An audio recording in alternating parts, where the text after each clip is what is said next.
என் நண்பன் தான் எனக்கு இந்த விளையாட்டை கற்றுக் கொடுத்தான். இந்த விளையாட்டு விளையாடி நான் இன்னைக்கு பல லட்சம் ரூபாய் சம்பாதிச்சிருக்கேன். இந்த பல லட்சம் ரூபாயும் உடனடியாக என் வங்கி அக்கௌண்ட்டுக்கு வந்துருச்சு. இதை என்னல பண்ற? அது ஒன்றும் இல்லைல்ல, இந்த டங்கிள் ரம்மில் கொஞ்சம் பணம் கொடுத்தாங்க, அதான் ப்ரொமோஷன் பண்ணிட்டு இருக்கேன். இதெல்லாம் ப்ரொமோஷன் பண்ணக்கூடாதுல்ல, இதெல்லாம் பண்ணுனா சட்டப்படி குற்றம், ஃபைன் போடுறாங்கன்னு சொல்லி தீர்ப்பு வந்திருக்குல்ல, ஒரு சட்டமே கொண்டு வந்திருக்காங்க தமிழக அரசு. என்னல சொல்ற? இதுக்காக ஒரு சட்டமே வந்துருச்சுல. இன்னொரு தடவை இது மாதிரி விஷயத்தெல்லாம் பண்ணாதல.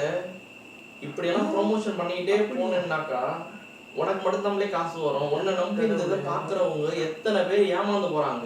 அவங்க கஷ்டத்தை எல்லாம் பாருல. உனக்கு ஈஸியா நீ பாடி விளம்பரத்தை பண்ணிட்டு போயிட்டே இருப்ப. நீ பண்றது நல்லா இருக்குது, நீ உண்மையிலேயே சம்பாதிச்சிட்டேன்னு நினைச்சு எத்தனை பேர்ல ஏமாந்து போறான்.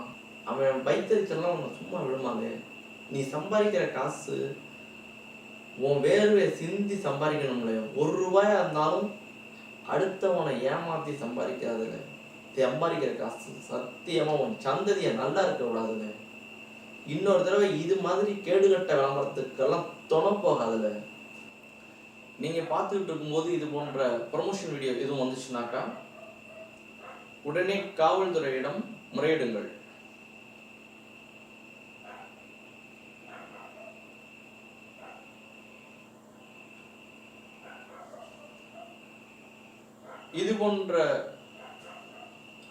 இது போன்ற ஆன்லைன் சூதாட்ட விளம்பரங்கள் நீங்கள் பார்த்து கொண்டிருக்கும் போது இடையூறாக வந்தாலோ அல்லது உங்கள் ஆசையை தூண்டினாலோ காவல்துறையிடம் முறையிடுங்கள்.